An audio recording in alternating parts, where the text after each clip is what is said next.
പ്രഖ്യാപിക്കുന്ന ചെറുകഥയാണ് ഭൂമിയുടെ അവകാശികൾ. മനുഷ്യർ മാത്രമല്ല, സസ്യലതാദികളും പക്ഷിമൃഗാദികളും സർവശക്തനായ ജഗദീശ്വരന്റെ സൃഷ്ടികളാണ്. ഈ ഭൂമി ഒറ്റ ഒന്നിനെ കാണുന്നില്ലല്ലോ. സന്ധ്യയാവാറായി, പിന്നെ വീട്ടിൽ നിന്ന് വിളിയോട് വിളിയാ.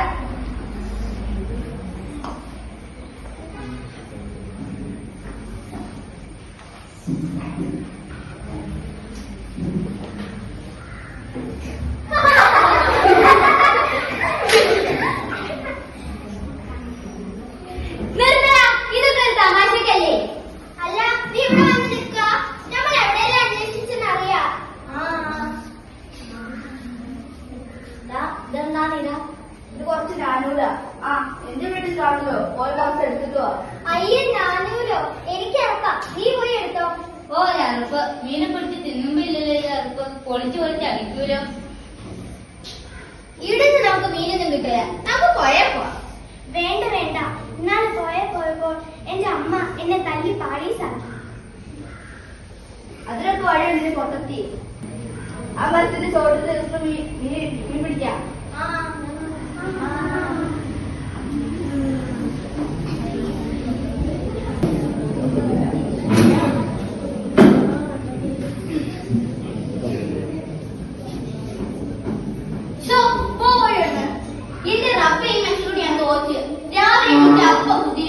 നിങ്ങളോട് ആ കാക്കക്കൂട് കളയാനായിട്ട് കളഞ്ഞ മനസ്സിലാ? കോഴി മട്ടയിട്ടാൻ കിട്ടൂല. പപ്പടം വന്നിട്ട് ആവശ്യങ്ങൾ എടുത്തോളൂ. ഞാനേ ആവശ്യങ്ങൾക്ക് വരെ വിഷമം കൊടുക്കും. ഒന്നും മിണ്ടാതിരിക്കില്ല ബിസു. എനിക്ക് ചോറിന് വരുന്നുണ്ട്. എന്റെ പൊന്നാരൻ ബിസു, ഈ ഭൂമലയാളത്തില് ഓട്ടി തിരികെ. ഞാനൊരു കാര്യം പറഞ്ഞ നിങ്ങൾക്ക് മുഷിയോ? ഇല്ല, നീ പറഞ്ഞോ. എന്നാലേ നിങ്ങളെ പോലുള്ളവര് വീടും കുടിയാൻ നിൽക്കാതെ വല്ല കാട്ടിലോ ഗുഹയിലോ പോയി തപസ് ചെയ്തോളി. അല്ല പിന്നെ തിന്നാൻ കുടിക്കാനും ഇക്കാന്റെ പുറം ചെറിയാല് നീ ഉണ്ടെങ്കിൽ നമ്മൾ ഏത് കാര്യത്തിൽ സംശയമാണ്. എന്നാലേ നമുക്ക് ഈ വീടായ ഗുഹ മതി. പക്ഷേ ഈ കണ്ട പാമ്പുമായിട്ടായിട്ടും ഇവിടെ തരുന്നത് നമുക്ക് ഇഷ്ടമല്ല. മുടി കിട്ടി ഞാൻ ബിസു, മുടി കിട്ടി. എന്റെ മനസ്സിലിപ്പോ ഞങ്ങൾക്ക് മുടി കിട്ടി. അല്ലേ, നീ ഒരു കാര്യം കേട്ടോ, ഒരു 500 വർഷം കൊടുക്കഴിഞ്ഞാൽ ഈ ഭൂമിയിലെ സർവ്വ ജന്തുക്കളെയും പക്ഷികളെയും മനുഷ്യന്മാർ കൊന്നുകൊടുക്കും. എന്നിട്ട് മനുഷ്യന്മാർ മാത്രം അവശേഷിക്കും. എന്നിട്ട് ഒന്നും നടക്കാൻ ചാടും. അതൊന്നും സാരില്ല. നിങ്ങൾ എന്നിട്ട് തന്നെ ആ പ്രാവ് കാണുന്ന പൈറ്റൊക്കെ കൊണ്ടു തന്നെ ഞാനും എന്റെ മക്കളും പശുക്കളും കൂടി തിന്നട്ടെ. എന്റെ പക്ഷികളെ, അണ്ണാമാരെ, എന്നോട് ക്ഷമിക്കേ. വാ. ആരുമില്ല, സമാധാനമായി നമുക്കൂടെ കളിക്കാം.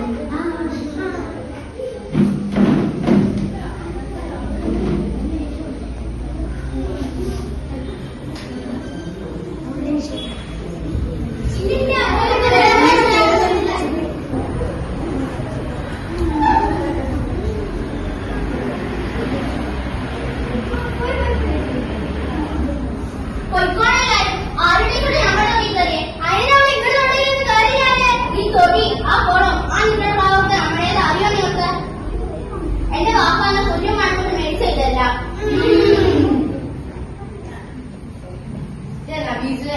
നീ ചക്ക ഇടാൻ വന്നിട്ട് ഈ പിള്ളേരുടെ ബൈക്കിടുക. വാ, നമുക്ക് ചക്കയിൽ കിടക്കുക. കുട്ടികളെ നിങ്ങൾ പോയിക്കോളും. ഇനി ഞങ്ങളുടെ പറമ്പിൽ കാറി ഞങ്ങൾ വെട്ടു.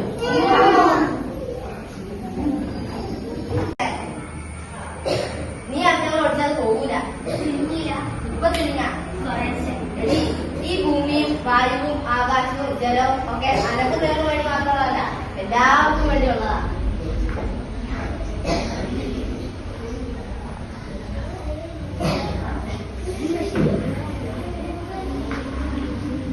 അതെ, ഭൂമിയും വായുവും ആകാശവും വെള്ളവും നമുക്ക് മാത്രമല്ല എല്ലാവർക്കും ഉള്ളതാണ്. ഞാൻ ആദ്യത്തെ എന്റെ ക്ലാസ്സിലെ കൂട്ടുകാർ ബഷീർ കഥയിലെ കഥാപാത്രമായി ഒരുങ്ങിയെത്തിയപ്പോൾ നിങ്ങളൊന്ന് കണ്ടു നോക്കൂ.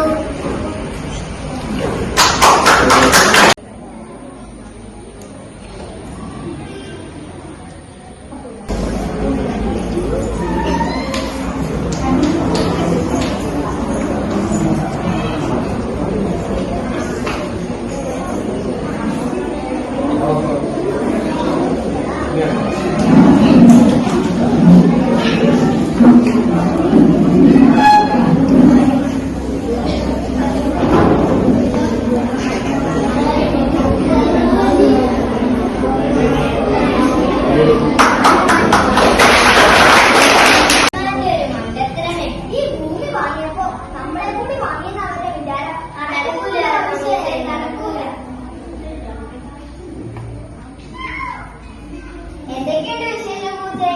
ഒന്നും പറയണ്ട കുഞ്ഞെ. ഞാൻ ഒരു എലിയെ പിടിക്കാൻ തട്ടിമുട്ടി ഞങ്ങളാ. ആ മകനിൽ തന്നെ കല്ല് ഒഴിച്ചു.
തരൂല എന്റെ അറിഞ്ഞ കുറ്റമാണ് തരൂല. ഞാൻ എന്റെ അനുഭവങ്ങളായിരുന്നു.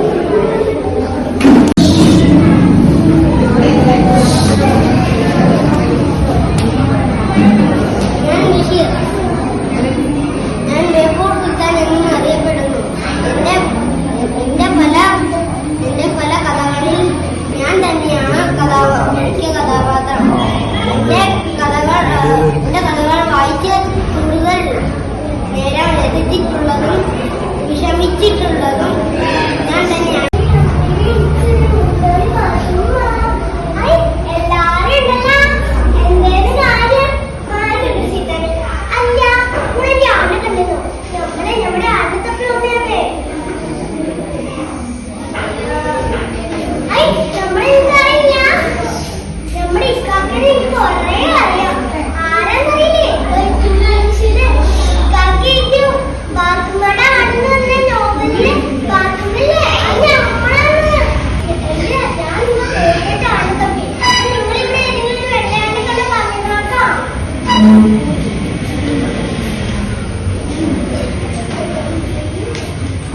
ഹലോ കൂട്ടുകാരെ, ഞാൻ ബഷീറിന്റെ ബാല്യകാല സഖി എന്ന കഥയിലെ പ്രധാന കഥാപാത്രമാണ് ഞാൻ. എന്തോ കണക്ക് വർഷത്തെ അടികെട്ടിട്ടുണ്ട്. ബഷീറിന്റെ ബാല്യകാല സഖി എന്ന നോവലിലെ ഒരു കഥാപാത്രമാണ് ഞാൻ. ഞാനും മജീദും ആദ്യകാലത്തെ ശത്രുക്കളായിരുന്നെങ്കിലും മാങ്ങ സഹിച്ചായ എനിക്ക് മജീദ് മാങ്ങ പറിച്ചു തന്നതോടെ ഞങ്ങൾ കൂട്ടുകാരായി. ദാരിദ്ര്യം മൂലം പഠിക്കാൻ സാധിക്കാത്ത എനിക്ക് ഒരു രണ്ടാം കെട്ടുകാരന്റെ ഭാര്യയായി ഒരു രോഗിയായി മരണത്തിന് കീഴായി. എനിക്കറിയാമോ, ഞാനാണ് ഒറ്റപ്പെട്ട പോക്കാണ്. ബഷീറിന്റെ ചീട്ട് കളിക്കാൻ മകൾ എന്ന കഥയിലെ നായികയുടെ പിതാവാണ് ഒറ്റപ്പെട്ട പോക്കാണ്. ഞാൻ വന്നപ്പോഴത്തേക്കാൾ ചീട്ട് കളിക്കാരന്റെ മകൾ നടത്തിയിലെ പ്രധാന കഥാപാത്രമാണ് ഞാൻ. കട്ടടി അത്ര മോശം കാര്യമായിരുന്നു. എന്നാൽ സ്ത്രീകളെ ചെയ്യുന്നത് തെറ്റുണ്ടെന്നാണ് എന്റെ വിശ്വാസം. സൈന്യയുടെ സഹായത്തോടെ ചീട്ടുകളിൽ വിജയിച്ച് ഒടുവിലാണ് എനിക്ക് സ്വന്തമാക്കാൻ സാധ്യത. ഞാനാണ് ചീട്ട് കളിക്കാരന്റെ മകൾ എന്ന കൃതിയിലെ നായിക കഥാപാത്രം. ഒറ്റക്കണ്ണൻ ഡോക്ടറുടെ ഓമന മകളാണ് സ്ഥലത്തെ പ്രധാന സുന്ദരി സമർത്ഥയുമായ സൈനബ. മണ്ടമുട്ടുകയെ ചീട്ടുകളിൽ സൈനബയുടെ ഭൂമിയാണ്. ഞാൻ ആ പ്രദേശത്ത് ആനവാലി